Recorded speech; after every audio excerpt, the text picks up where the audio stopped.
Bueno, vamos a ver aquí unos ejemplos muy breves. Son 20 fotografías que seleccioné de internet, un poco para que tengan una idea de lo que es la construcción de la fundación.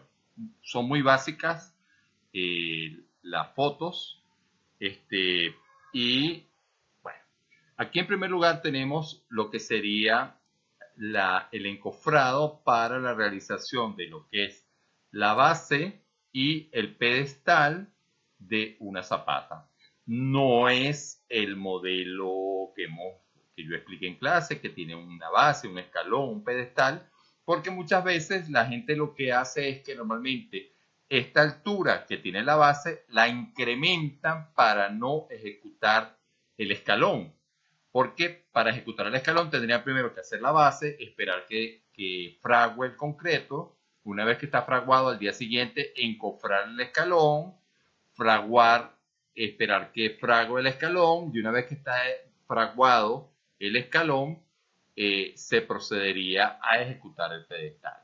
Bueno, después aquí, en esta parte que les estoy señalando con la flecha del mouse, es donde iría la viga de riostra, y esto ya corresponde a una columna. En este caso parece que es una columna circular, la que está allí, pero bueno, aquí se ve el encofrado. Esto normalmente lo agarran con lo que se llaman las corbatas para morder y dar forma a ese encofrado cuadrado. ¿Okay? Entonces esto es lo que tenemos. Entonces sería base ancha, que supone de entrada la construcción en la misma base del escalón, el pedestal, y en este momento no se ven las vigas de riostra porque probablemente las van a encofrar y a ejecutar posteriormente. Aquí ya tenemos, bueno, aquí tenemos el ejemplo bien ejecutado. Fíjense que ya aquí está vaciada la base y el pedestal. Se ve que es un pedestal bastante amplio. Aquí está la estructura de las columnas y aquí se ve la armadura, el acero de las vigas de riostra. Fíjense un detalle importante en este caso. Ustedes pueden notar el tamaño de la excavación. Miren toda la amplitud de la excavación. Esto normalmente se tiene que preparar el terreno. Muchas veces, después en clase si quieres les doy el detalle de cómo se ejecuta la preparación del terreno para que se pueda vaciar de manera limpia la base y no se contamine. Normalmente hay que prepararlo con piedra picada, poner unos separadores para el concreto. Se ve que no todo el mundo sigue las normas de construcción como deben ser, pero bueno, no sirve como ejemplo. Esto está tomado, como les digo, de internet, de lo que pone la gente por ahí. Acuérdense que la gente también pone mucha basura en internet y estas cosas es necesario cuidarlas, pues estos detalles. Pero no sirve de ejemplo para que tengan una idea de cómo es una zapata aislada de manera vaciada. El vaciado sí se ve que está bien vibrado, se ve una superficie lisa y eso da la impresión de que está bien vibrado para que no queden cangrejeras o esos huecos que se ven, esas oquedades que se ven en la superficie del concreto y que pueden dañar la estructura. Pasamos a un ejemplo distinto ahora. Vamos a ver lo que es una zapata de faja zampeada. O sea, fíjense que es toda una estructura que agarra una, dos, tres, al menos en este caso de la foto, se ven tres, más allá no sé si hay otra columna, pero son cuatro columnas vaciadas en una sola zapata. Entonces, una zapata de tipo faja o zampeada y como les expliqué en la clase, disminuye enormemente la condición del bulbo de presiones y disminuye los efectos nocivos sobre el terreno de la presión que podría ejercer solo aplicando zapatas aisladas.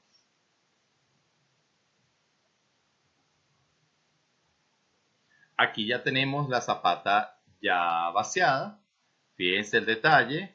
Aquí tenemos la base, el escalón y esto que corresponde a la viga de riostra. O sea, ahí se ve detalle. Aquí hay cosas interesantes en la foto.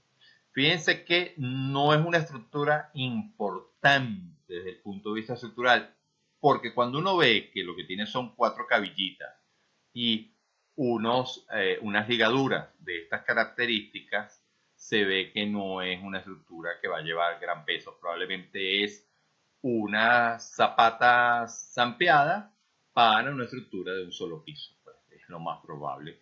Y claro, la separación que existe, si ustedes van reproduciendo esta distancia, poco a poco verán que la separación que existe entre las columnas es muy pequeña. Por eso decidieron hacer una zapata corrida, zapata zampeada o una faja, una zapata en faja. Pero sí se ven los elementos de el escalonamiento lógico que tiene en este caso. Por la profundidad, carece de pedestal, ese detalle también es importante, y más bien es una pieza maciza completa, que es lo importante. Aquí ya pasamos al otro tipo de fundaciones que le hablé inicialmente, que son lo que es una losa de fundación. Aquí tienen el ejemplo bastante explicado gráficamente de una sola pieza rígida que sostiene cada una de las columnas de la estructura. ¿Okay? ¿Qué era lo importante aquí? Lograr la rigidez, la formación de una sola pieza. Por eso yo insistí en la clase de que este espesor que estoy indicando con la flecha, este espesor, esta altura de la losa, no puede ser menor a 30 centímetros. Hay un error grave de muchísima gente que piensa que hacen, por ejemplo, viviendas de interés social y le llegan a poner losas de 20 centímetros. Una losa de 20 centímetros, aunque tenga muy buen concreto, es una losa candidata a fracturarse. Esto tiene que tener por lo menos 30, 40, 50 centímetros de altura para que conforme un solo bloque, ¿okay? Y ese bloque entonces actúa como una sola pieza que va a distribuir las cargas de manera repartida, así como lo estoy indicando yo con esta flecha del cursor. Se va a repartir la carga en toda la estructura del terreno y de esa manera hace que la estructura se comporte como un elemento que flota en el terreno. Y aunque el terreno tenga poca capacidad de carga, bueno, esa repartición de toda la carga en una superficie, en un área homogénea y grande, que ocupa todo el espacio de la estructura, facilita de que en cada punto la carga que va a aparecer es pequeña en relación a la carga total. Y eso permite que podamos construir viviendas y estructuras en terrenos que no son totalmente resistentes o de alta resistencia, pero al repartir la carga nosotros no le estamos exigiendo demasiado al terreno, y al no exigirle demasiado estamos facilitando la condición de la carga. Aquí se ve claramente el armado. Vean la cantidad de acero. Es una malla, normalmente suelen ser, aquí porque posiblemente no esté completa, esta es la primera capa. Entonces está colocada la primera capa de la armadura. Pero vean este detalle que es importante. Vean el color de esto y vean el color de esto. ¿Okay? Quiere decir que esta gente, para evitar problemas, y es el deber ser, aplicó una capa de concreto gris sobre la que apoyó posteriormente el acero, la armadura dulce, el acero dulce, las cabillas, pues. ¿Ok?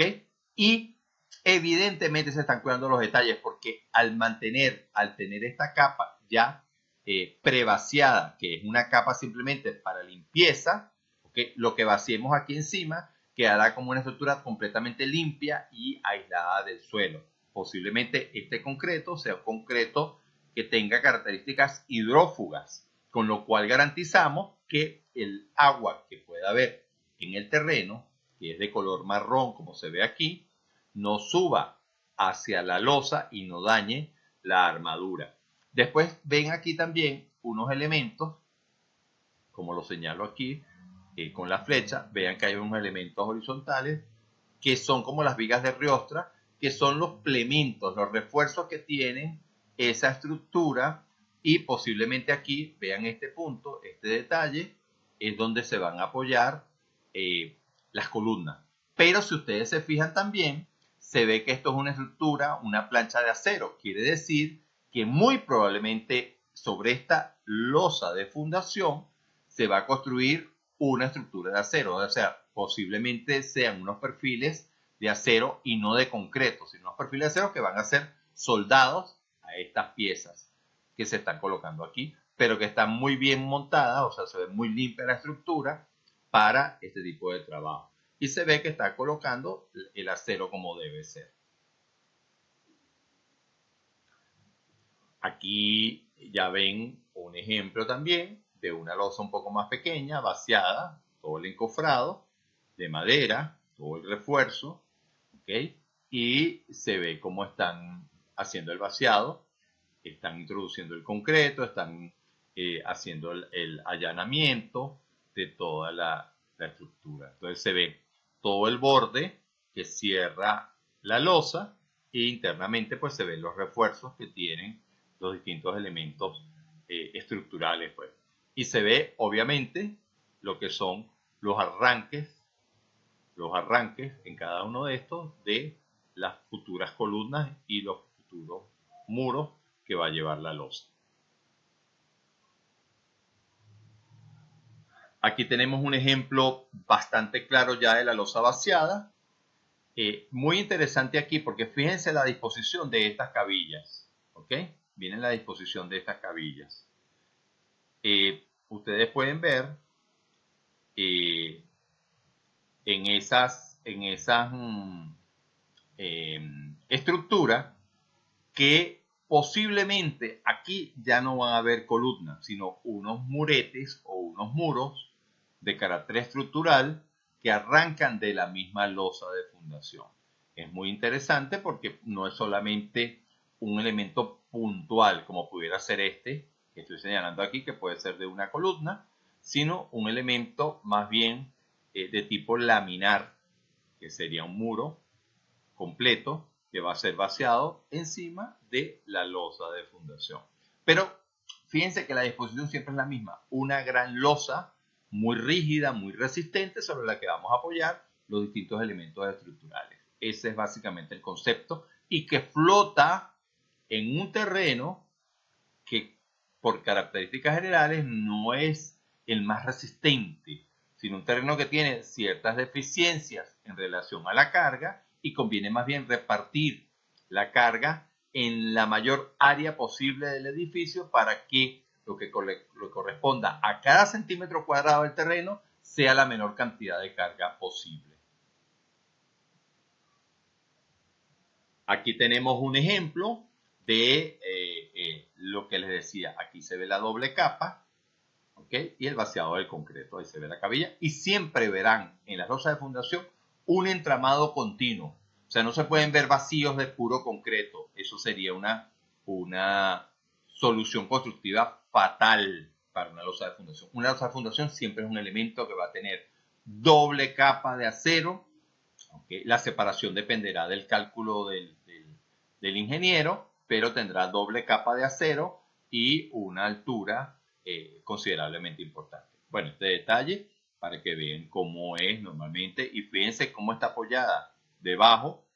Tiene un elemento laminar que facilita la limpieza de esa pieza que se va a formar allí.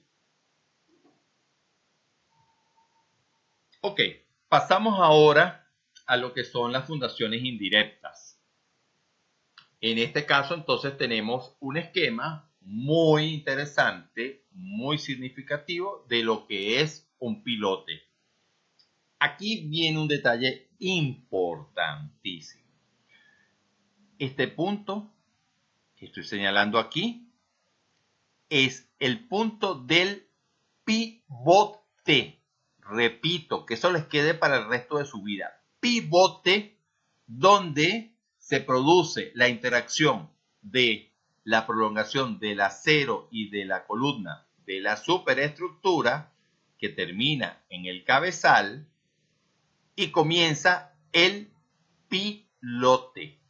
Entonces, el punto donde se une el pilote con el cabezal genera un pivote, un sitio, una especie de articulación como las que nosotros tenemos en el brazo, donde teóricamente podría girar el cabezal de la estructura, porque simplemente lo que está haciendo es apoyarse. O sea, el pilote nunca va a ser una prolongación del acero de la columna, sino un punto que genera una superficie donde se apoya el cabezal, que sí es de alguna manera una prolongación del acero y de la estructura de la columna sobre el pilote. Fíjense que en este caso tenemos dos pilotes y la disposición de los pilotes pueden ser muchas. Nosotros podemos tener cabezales que sostienen una sola columna y que tienen 6, 9, 12, 15, 18 pilotes. Un ejemplo típico, el puente sobre el lago de Maracaibo tiene unos cabezales que llegan a tener hasta 24 pilotes enterrados primero en la parte del lago, que es agua, y después en el subsuelo debajo del agua. Y llega a tener 50 metros de profundidad. ¿Ok? Entonces, esta es una disposición de dos pilotes que sostienen una columna. Vean lo interesante de cómo es la armadura de ese elemento. Yo no sé si podemos hacer una ampliación. Sí, aquí se puede ver. Vean cómo llega el acero de la columna, se dobla en la base del cabezal y después tiene la cesta. Esto se llama la cesta del cabezal. Y ahí se construye propiamente el cabezal, que es el que va a ser la prolongación del acero de la columna. Pero el acero del pivote simplemente llega hasta allí, no es que forme una sola pieza con esto. Repito, y que quede claro, una cosa es el pilote, otra cosa es la zapata. La zapata es una prolongación de la columna, de la columna que se va a apoyar directamente en el estrato superior del suelo. El pilote es traer el estrato de refuerzo el estrato estructural del terreno hacia arriba y va a permitir generar un pivote en el que se apoya la columna.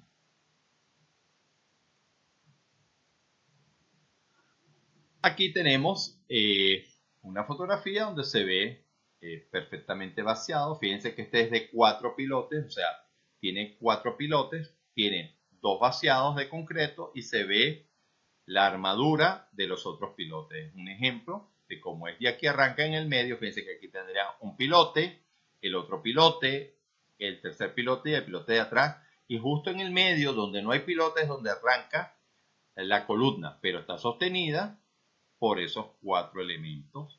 ¿Ok? Es un ejemplo típico para que vean que existen todas las disposiciones. Los pilotes pueden tener muchísimas disposiciones. Como digo, puede llegar hasta 24 pilotes o muchos más, depende del tamaño del cabezal. Por ejemplo, un puente importante que va a sostener una estructura muy alta y unas luces muy grandes o una carga muy alta requiere muchísimos pilotes puestos en un solo cabezal.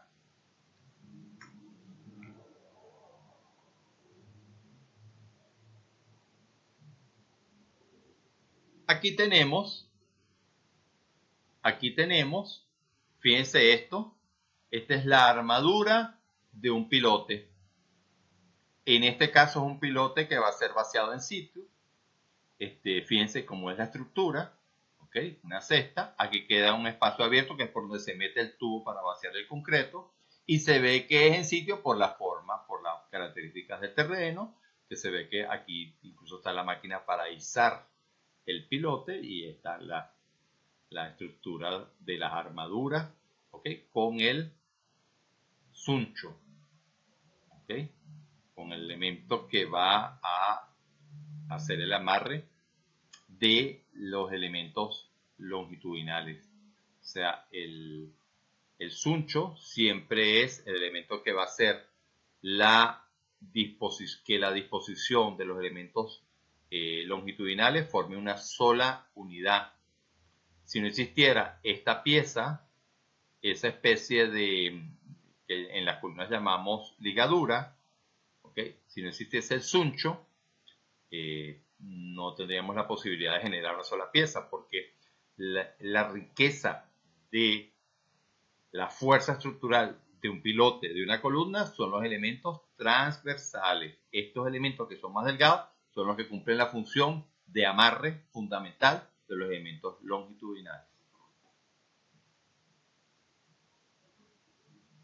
Aquí tenemos un ejemplo de lo que es un pilote prefabricado de concreto. Fíjense cómo está ejecutado, le hacen una punta, posiblemente esta punta de este concreto sea tratada especialmente con concretos de altísima resistencia para que cuando ellos se hinquen en el terreno puedan penetrar y romper. Aquí se ve pues que es liso. Recuerden que les dije que si era liso es porque probablemente el terreno tiene fricción negativa. Entonces, para evitar eso, va a facilitar el hincado del pilote. La superficie lisa facilita el hincado del pilote y se apoya por punta, disminuyendo la fricción para que no haya fricción negativa y se pueda apoyar perfectamente el pilote en el sitio.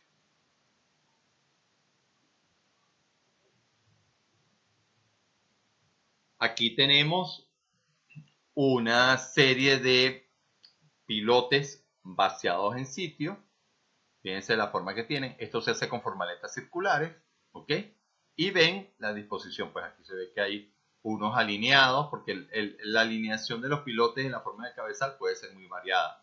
Puedes tener un solo pilote para una columna, puedes tener dos pilotes para una columna, puedes tener tres pilotes alineados. Se ve que son distintas alturas porque todavía no han sido descabezados y llevados a la condición del cabezal de la estructura. Ok, aquí tenemos, ¿se acuerdan que les hablé de un tambor que tenía unas cuchillas que giraba y rotaba? Bueno, ese elemento es este tambor, ¿ok? Que es la rotativa, ¿ok? Una especie de pipote que tiene unas cuchillas aquí abajo y son por donde entra la tierra y esto es toda la pieza que hace girar ese elemento. Este es un ejemplo muy bueno de lo que es una rotativa moderna. Fíjense que es como una grúa, tiene la altura necesaria, ejerce presión hacia abajo, pero a su vez va girando para que las cuchillas que están en este punto, estas cuchillas penetren el suelo y van extrayendo tierra, ¿ok?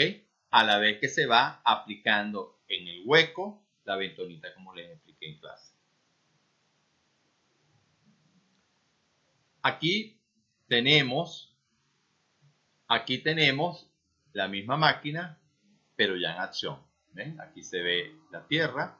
Vean que esto se ve como húmedo, posiblemente por la bentonita. Aquí tienen dos equipos que están trabajando para hacer el piloto. Por las características, por las dimensiones de la foto, yo les apostaría lo que sea a que este es prácticamente un pilote de 60 centímetros de diámetro, que es lo más común. Normalmente es el tipo de pilotaje más común que existe. 60 centímetros, no es demasiado grande, es más práctico, se pueden hacer muchísimas perforaciones, facilita muchas cosas a la hora de ejecutar el pilote. Pero ahí tienen el ejemplo típico de esa situación. Ok, aquí tienen, ya se fue la foto, ahí. Aquí tenemos eh, la introducción de las barras en un hueco, en uno de estos huecos que se han realizado con la rotativa y se está introduciendo el acero, lo meten con unos cinchos y después por el medio hacen el vaciado del concreto. Ok, fíjense en este detalle. Esto que están viendo aquí, bueno, es un martillo demoledor. Les puedo decir hasta la marca, es un Hilti por el color rojo, que es la mejor marca en ese sentido a nivel mundial. Y esto es la cabilla esto es el cabezal de un pilote. Lo están descabezando porque es la parte donde se contaminó el concreto con la bentonita.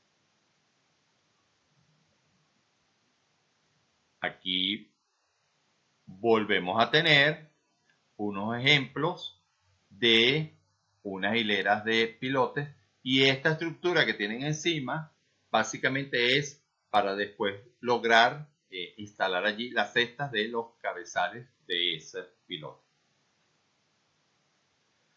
Bueno, ya con esto me queda nada más aquí se ve pues un terreno donde se ven todos ya los pilotajes ejecutados,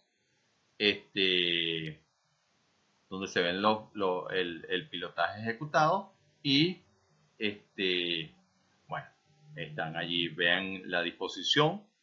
¿Okay? Con esto cerramos el lote de fotografías que les prometí. Cualquier duda, cualquier inquietud, me la transmiten en clase. Bueno, pues nada. Muchas gracias por su atención y seguimos en contacto.